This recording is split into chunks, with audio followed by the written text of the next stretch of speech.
Bonjour à tous, ici Lucille, créatrice de site web et spécialiste en marketing. Alors aujourd'hui, j'avais envie de faire un point avec vous sur la visibilité. C'est une partie du travail que je fais beaucoup sur mon groupe privé d'entrepreneuses web, dont vous pouvez d'ailleurs retrouver le lien dans la bio. N'hésitez pas à venir vous inscrire sur ce groupe. On teste, on essaye plusieurs techniques pour booster votre visibilité.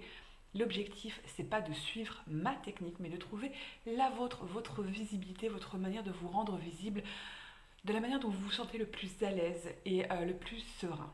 Donc aujourd'hui, j'avais envie de faire un point avec vous sur comment oser se rendre visible sur le web, surtout quand on est parfois un peu timide. Donc j'ai pris des notes, si vous me voyez baisser la tête, c'est pour ne rien louper, comme à chaque fois. Et donc on va parler un petit peu de visibilité. Alors dans un premier temps, pourquoi est-ce qu'il est nécessaire de se rendre visible sur le web? Déjà tout simplement parce que quand on travaille sur le web, eh bien c'est notre lieu, c'est le lieu où vous allez trouver tous vos clients. Toutes les personnes qui vous suivent se retrouvent sur le web, sur les réseaux sociaux. Donc si vous ne vous rendez pas visible, eh bien, aucun client ne va venir à vous. Parce qu'on est quand même dans un milieu où il y a beaucoup de monde. Il y a de la concurrence, on va pas se mentir, mais il y a de la place pour tout le monde. Mais il faut se rendre visible, sinon personne ne saura que vous êtes là, ce que vous faites et ce en quoi vous pouvez les aider. Donc, se rendre visible, que ce soit à travers des vidéos YouTube, des lives sur vos réseaux sociaux ou autres, c'est aussi la meilleure manière de créer un lien avec l'humain qui se trouve derrière l'écran. J'en parle souvent parce que pour moi c'est quelque chose de très important.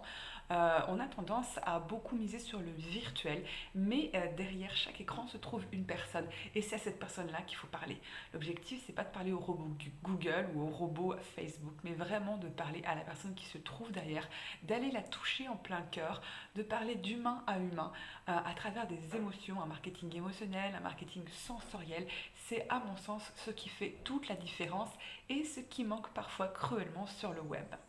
Donc l'important de se rendre visible, c'est déjà de faire connaissance avec les personnes qui vous entourent, parce que vous avez peut-être certainement déjà des followers autour qui vous reconnaissent plus ou moins par les posts que vous mettez, mais vous pouvez commencer déjà par des choses très simples, ne serait-ce que mettre une photo de vous dans vos posts au lieu de mettre des photos de prises sur des banques d'images.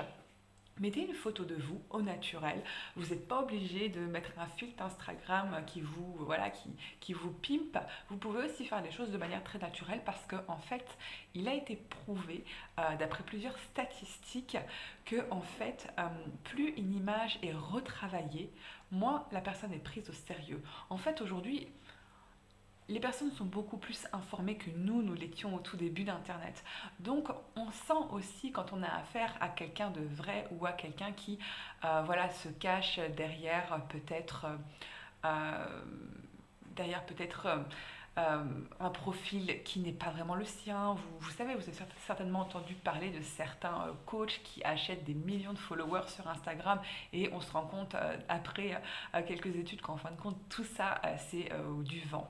Donc aujourd'hui les gens sont de plus en plus informés et ce qu'ils veulent voir c'est toi qui tu es, ils veulent apprendre à te connaître, ils veulent entendre le son de ta voix, ils veulent pouvoir s'imaginer que cette vidéo c'est un peu comme si j'étais dans ton salon puis qu'on prenait le temps de discuter ensemble sur ta manière de vouloir te rendre visible sur le web. Parce que l'idée, c'est pas juste de parler à la créatrice de site web, mais c'est aussi de parler à Lucille, la personne qui se trouve derrière l'écran. Et moi, c'est justement à toi que j'ai envie de parler. Et c'est ce lien-là qu'il faut que tu apprennes à créer avec tes followers, avec tes futurs clients. Alors tu vas me dire, oui, mais tu comprends, je suis timide, moi je suis pas très à l'aise sur le web. Et j'ai envie de te dire, la timidité, ok, mais ça se travaille. Ça se travaille parce qu'aujourd'hui, tu peux pas ne pas te rendre visible et espérer attirer à toi des clients sur le web, c'est pas possible. Il faut te rendre un minimum visible, mais il faut pas non plus que ça t'angoisse. Il faut faire les choses étape par étape. Tu peux déjà commencer par décider de choisir le support qui te convient le mieux. Tu ne veux pas montrer ton visage? J'ai mis moi-même beaucoup de temps avant de me lancer sur YouTube. Au début, j'étais plus à l'aise à l'écrit. Ensuite, je me suis lancée dans un podcast parce que j'étais plus à l'aise à entendre le son de ma voix plutôt que me voir véritablement sur une vidéo.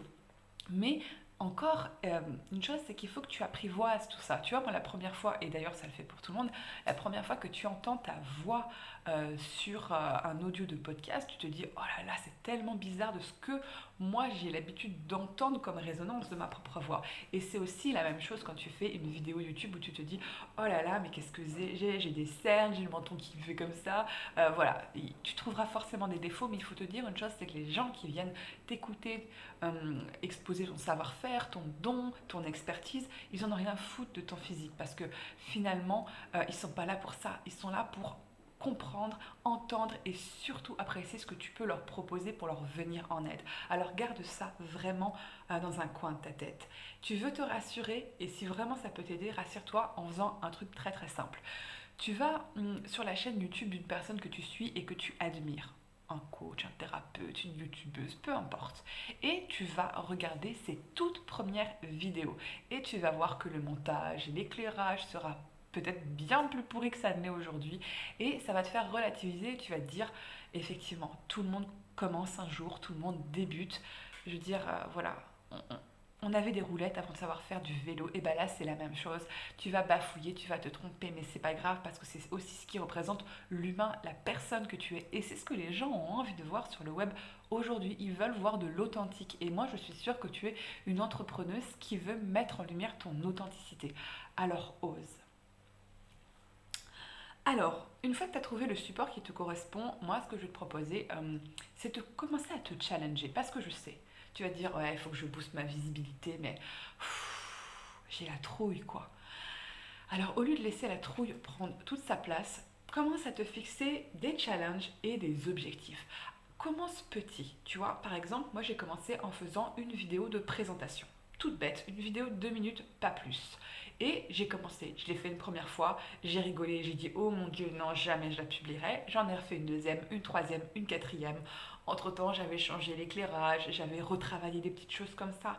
Tu vas pas forcément lancer ta première vidéo, mais fais-en quelques-unes, 3, 4 ou 5. Et une fois que tu es à peu près satisfaite, ne t'attends pas à être complètement satisfaite. On n'est pas dans le perfectionniste, on est dans l'action. Il faut vraiment à un moment donné publier.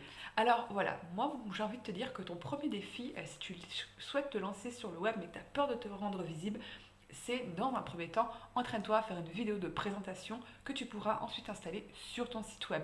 Parce que les vidéos de présentation sur les sites web, il ne faut pas qu'elles dépassent plus de 2 ou 3 minutes maximum.